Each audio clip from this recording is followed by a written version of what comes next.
രാഷ്ട്രീയം ഈ വാക്ക് കേൾക്കുമ്പോൾ നമ്മുടെയൊക്കെ മനസ്സിൽ ആദ്യം വരുന്നതെന്താ? ചിലപ്പോൾ എലക്ഷൻ, അല്ലെങ്കിൽ രാഷ്ട്രീയ പാർട്ടികൾ, നേതാക്കന്മാർ, അല്ലേ? പക്ഷെ ഇതിൻ്റെയൊക്കെ പിന്നിൽ നമ്മളങ്ങനെ അധികം ശ്രദ്ധിക്കാത്ത എന്നാൽ വളരെ ശക്തമായ 3 ഘടകങ്ങളുണ്ട്: ലിംഗഭേദം, മതം, പിന്നെ ജാതി. ഇവ മൂന്നും എങ്ങനെയാണ് ഇന്ത്യൻ രാഷ്ട്രീയത്തെ ശരിക്കും രൂപപ്പെടുത്തുന്നത്? നമുക്കൊന്ന് നോക്കാം. അപ്പോൾ ഇതാണ് നമ്മുടെ മുന്നിലുള്ള ഏറ്റവും വലിയ ചോദ്യം. ഇത്രയധികം സാമൂഹികമായ വേർതിരിവുകളുള്ള ഇന്ത്യയെപ്പോലൊരു രാജ്യത്തിന് ശരിക്കും ആരോഗ്യകരമായൊരു ജനാധിപത്യമായിട്ട് മുന്നോട്ട് പോകാൻ പറ്റുമോ? ആ വലിയ ചോദ്യത്തിനുള്ള ഉത്തരം കണ്ടെത്താൻ നമുക്ക് ഈ 3 ശക്തികളെയും ഒന്ന് അടുത്തറിഞ്ഞു നോക്കാം. ആദ്യം തന്നെ നമുക്ക് ലിംഗഭേദത്തിൽ നിന്ന് തുടങ്ങാം. നമ്മുടെ ആദ്യത്തെ വിഷയം ലിംഗഭേദം. പലരും വിചാരിക്കുന്നത് രാഷ്ട്രീയമെന്നത് വീടിന് പുറത്തുള്ള ഒരു പൊതുസ്ഥലത്തെ കളിയാണെന്നാണ്. പക്ഷേ സത്യം എന്താണെന്നറിയോ? അതിൻ്റെ പല നിയമങ്ങളും എഴുതപ്പെടുന്നത് നമ്മുടെയൊക്കെ വീടിൻ്റെ 4 ചുവരുകൾക്കുള്ളിലാണ്. അതെങ്ങനെയാണെന്നല്ലേ കാണിച്ചുതരാം. ഈ ഒരു വാചകം നമ്മൾ എത്ര തവണ കേട്ടിട്ടുണ്ടാവും, അല്ലേ? ഞാനൊന്നും ചെയ്യുന്നില്ല, ഒരു വീട്ടമ്മയാണ്. കേൾക്കുമ്പോൾ വളരെ സിമ്പിളായിട്ട് തോന്നാം. പക്ഷേ ഈ ഒരു ഒറ്റ പ്രസ്താവനയ്ക്ക് പിന്നിൽ നമ്മുടെ സമൂഹം കാണാതെ പോകുന്ന വലിയൊരു യാഥാർത്ഥ്യമുണ്ട്. എന്താണത്? ആ ചോദ്യത്തിനുള്ള ഉത്തരം ഈ കണക്കുകളിലുണ്ട്. ഒന്ന് നോക്കിക്കേ. ശമ്പളം കിട്ടുന്ന ജോലി പുരുഷന്മാർ കൂടുതൽ സമയം ചെയ്യുമായിരിക്കും. പക്ഷേ ശമ്പളമില്ലാത്ത വീട്ടുജോലികൾ കൂടി കൂട്ടുമ്പോൾ എന്താ സംഭവിക്കുന്നത്? ഒരു ശരാശരി ഇന്ത്യൻ സ്ത്രീ പുരുഷനേക്കാൾ 1 മണിക്കൂർ കൂടുതൽ ജോലി ചെയ്യുന്നുണ്ട്. എന്നിട്ടും അവരുടെ അധ്വാനത്തിന് ഒരു ജോലി എന്ന അംഗീകാരമോ സാമ്പത്തിക മൂല്യമോ കിട്ടുന്നില്ല. ഈയൊരു അസമത്വത്തിന് പിന്നിൽ പ്രവർത്തിക്കുന്ന സാമൂഹിക വ്യവസ്ഥയുടെ പേരാണ് പുരുഷാധിപത്യം, അല്ലെങ്കിൽ പാട്രിയാർക്കി. സിമ്പിളായി പറഞ്ഞാൽ പുരുഷന്മാർക്ക് സ്ത്രീകളെക്കാൾ കൂടുതൽ പ്രാധാന്യവും അധികാരവും കൊടുക്കുന്ന ഒരു സിസ്റ്റം. ഈ സിസ്റ്റം നമ്മുടെ സമൂഹത്തിലുണ്ടാക്കുന്ന പ്രത്യാഘാതങ്ങൾ ചെറുതൊന്നുമല്ല. സ്ത്രീകളുടെ സാക്ഷരത പുരുഷന്മാരെക്കാൾ ഇപ്പോഴും എത്രയോ താഴെയാണ്. ഒരേ ജോലിക്ക് പോലും കുറഞ്ഞ ശമ്പളം. അതിനേക്കാളൊക്കെ ഭീകരമായ അവസ്ഥ എന്താണെന്ന് വെച്ചാൽ, ജനിക്കാൻ പോകുന്ന കുഞ്ഞു പെണ്ണാണെന്നറിഞ്ഞാൽ അതിനെ ഇല്ലാതാക്കുന്നൊരു രീതി പോലും നമ്മുടെ നാട്ടിലുണ്ട്. ഇതെല്ലാമാണ് ഈ വിവേചനത്തിന്റെ യഥാർത്ഥ മുഖങ്ങൾ.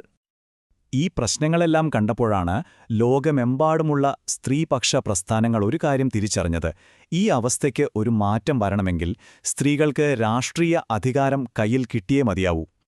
പക്ഷെ ശരിക്കുമുള്ള അവസ്ഥ എന്താ? ഈ ചാർട്ടൊന്ന് നോക്കൂ. ലോകത്തിലെ മറ്റു പല രാജ്യങ്ങളെയും വെച്ച് നോക്കുമ്പോൾ ഇന്ത്യയുടെ പാർലമെന്റുകളിൽ സ്ത്രീകളുടെ എണ്ണം എത്രമാത്രം കുറവാണെന്ന് കണ്ടില്ലേ? ലോക ശരാശരിയേക്കാളും താഴെയാണ് നമ്മൾ. ഈ വലിയ വിടവ് നികത്താനുള്ളൊരു പ്രധാനപ്പെട്ട വഴിയാണ് രാഷ്ട്രീയ സംവരണം. നമ്മുടെ പഞ്ചായത്തുകളിൽ 1/3 സീറ്റുകൾ സ്ത്രീകൾക്ക് വേണ്ടി മാറ്റിവെച്ചപ്പോൾ 10 ലക്ഷത്തിൽ കൂടുതൽ വനിതാ പ്രതിനിധികളാണ് നമുക്ക് കിട്ടിയത്. അതൊരു വലിയ വിജയമായിരുന്നു. ഇപ്പോൾ അതേ മാതൃകയിൽ ദേശീയ തലത്തിലും വനിതാ സംവരണ നിയമം ഒരു യാഥാർത്ഥ്യമായിരിക്കുകയാണ്. ശരി, ലിംഗഭേദം പോലെ തന്നെ നമ്മുടെ രാഷ്ട്രീയത്തെയും സമൂഹത്തെയും ഒരുപോലെ സ്വാധീനിക്കുന്ന മറ്റൊരു വലിയ ശക്തിയാണ് മതം. വിശ്വാസം രാഷ്ട്രീയമായി കൂടിച്ചേരുമ്പോൾ എന്താവും സംഭവിക്കുക? അത് ചിലപ്പോൾ അപകടകരമായൊരു മിക്സായി മാറുമോ? രാഷ്ട്രീയത്തിൽ മതത്തിന് നല്ലൊരു റോളുണ്ടെന്നായിരുന്നു ഗാന്ധിജിയുടെ കാഴ്ചപ്പാട്. പക്ഷേ ഒരു കാര്യം ശ്രദ്ധിക്കണം. ഇവിടെ അദ്ദേഹം ഏതെങ്കിലും ഒരു പ്രത്യേക മതത്തെക്കുറിച്ചല്ല സംസാരിക്കുന്നത്. മറിച്ച് എല്ലാ മതങ്ങളും പഠിപ്പിക്കുന്ന സ്നേഹം, സത്യം, അഹിംസ പോലുള്ള ധാർമ്മിക മൂല്യങ്ങളെക്കുറിച്ചാണ്. എന്നാൽ ഗാന്ധിജി വിചാരിച്ചതിന് നേരെ വിപരീതമായി മതം രാഷ്ട്രീയത്തിൽ ഉപയോഗിക്കുമ്പോൾ സംഭവിക്കുന്ന ഏറ്റവും വലിയ അപകടമാണ് വർഗീയത. ഇത് മതത്തെ ആളുകളെ ഒന്നിപ്പിച്ചാൻ ഉപയോഗിക്കുന്നതിനു പകരം അവരെ തമ്മിലടിപ്പിക്കാനുള്ള ഒരു ആയുധമാക്കി മാറ്റുന്നു. വർഗീയതയ്ക്ക് പല രൂപങ്ങളുണ്ട്. അത് നമ്മുടെ സംസാരത്തിലെ ചെറിയ മുൻവിധികളിൽ നിന്നൊക്കെയാണ് തുടങ്ങുന്നത്. പിന്നെ അത് വളർന്ന് ഒരു മതത്തിന് രാഷ്ട്രീയ ആധിപത്യം വേണമെന്ന ആവശ്യമായി മാറും.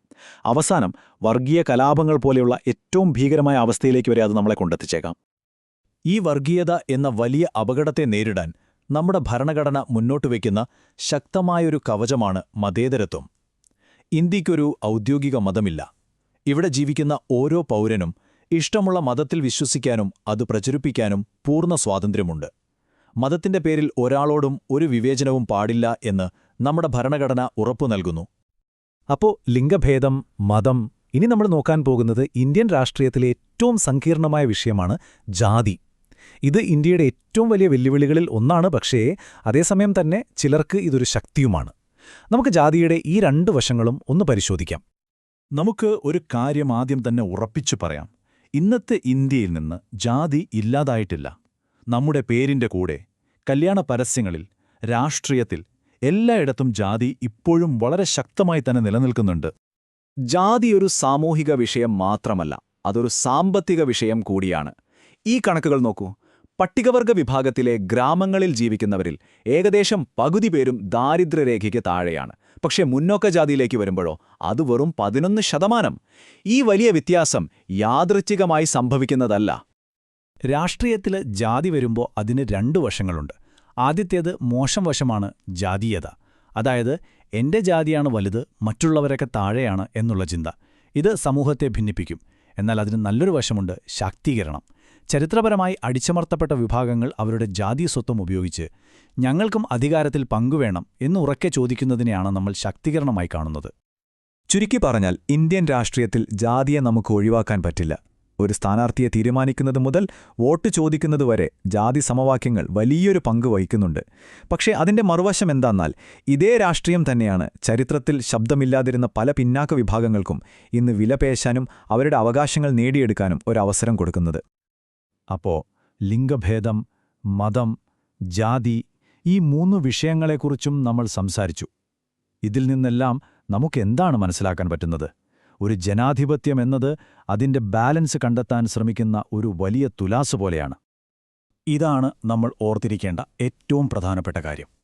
നമ്മുടെ ഈ സാമൂഹിക വ്യത്യാസങ്ങളെക്കുറിച്ച് രാഷ്ട്രീയത്തിൽ സംസാരിക്കുന്നത് ചിലപ്പോൾ പ്രശ്നങ്ങൾക്ക് കാരണമായേക്കാം.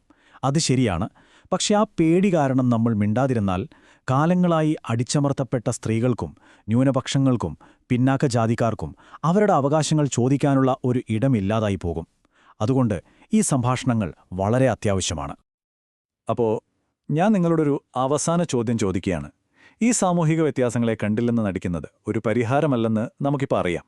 എങ്കിൽ പിന്നെ ഈ വ്യത്യാസങ്ങളെ ഒരു സംഘർഷത്തിന്റെ വഴിയാക്കാതെ എല്ലാവർക്കും തുല്യത ഉറപ്പാക്കുന്ന ഒരു ശക്തിയായി മാറ്റിയെടുക്കാൻ ഒരു സമൂഹമെന്ന നിലയിൽ നമുക്കെങ്ങനെ കഴിയും? ഇത് നമ്മളെല്ലാവരും ഒരുമിച്ചുത്തരം കണ്ടെത്തേണ്ട ഒരു ചോദ്യമാണ്.